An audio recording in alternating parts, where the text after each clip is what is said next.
I will be talking about timelines.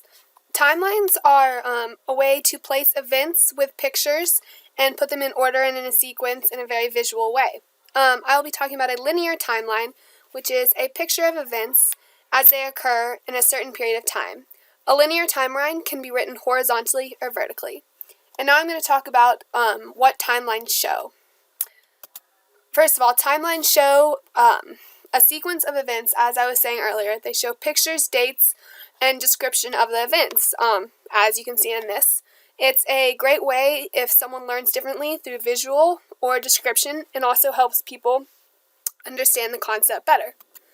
Next, you can use a timeline for key events in a person's life or history. For example, the student would have to find the key events in John Adams' timeline, in John Adams' life, which means they would have to pick the certain things that they think are the most important and stand out in his life. So this would require not just summary, but understanding the material. Next, you can see cause and effect in a timeline. For example, in this timeline, you can see that the reasons that something may have happened was because of before, and you don't have to refer back through pages. You can simply refer through the timeline. Next, you can see progress in a timeline. As you can see in this picture, you can see the evolution of the iPhone very easily and visually. And you can do this with many different things. You could do this with the evolution of an animal or species and slowly see the difference. I think the key in the evolution is definitely the visual effect.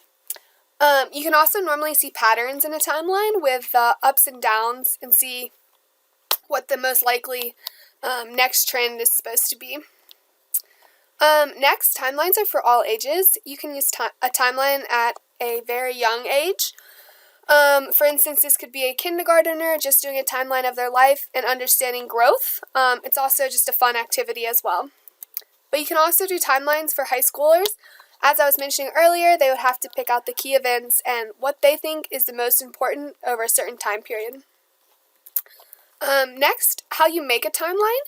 You first pick out the events that you think are most important, and then you list them in order, and then you decide what time period you want to be using, and then the units that you want to be using. Do you want to do dates, or days, months, hours, centuries? And then how are you going to segment these on the timeline? You need a distinct variation between each one. You wouldn't want there to be 100 years and then a 25-year difference. So it's an easily visualizable. And then finally, just label each key event. And then another option is to categorize these events. You could do certain events that are similar in certain colors, so that the reader can understand the similarities between something. Here's an example of a timeline that has pictures, dates, and is also color-coded in a very simple way, as it was made by a kindergartner. But you can see that the red is for school age, etc. And here's an example of a timeline made on a Word document. You can see it is helpful. However, there aren't that many pictures. They're not that easily to install. And finally, I'm going to talk about TimeGrasp, and this is a technology tool, where you can create a timeline online. You create a title, a description, you can put the date and the time period, and as well, you can decide how important you want events to be based on their size. You can share and publish this with many people and have certain people edit it as well. Here's how you create an event. You press Create New Event, and then the start time as well.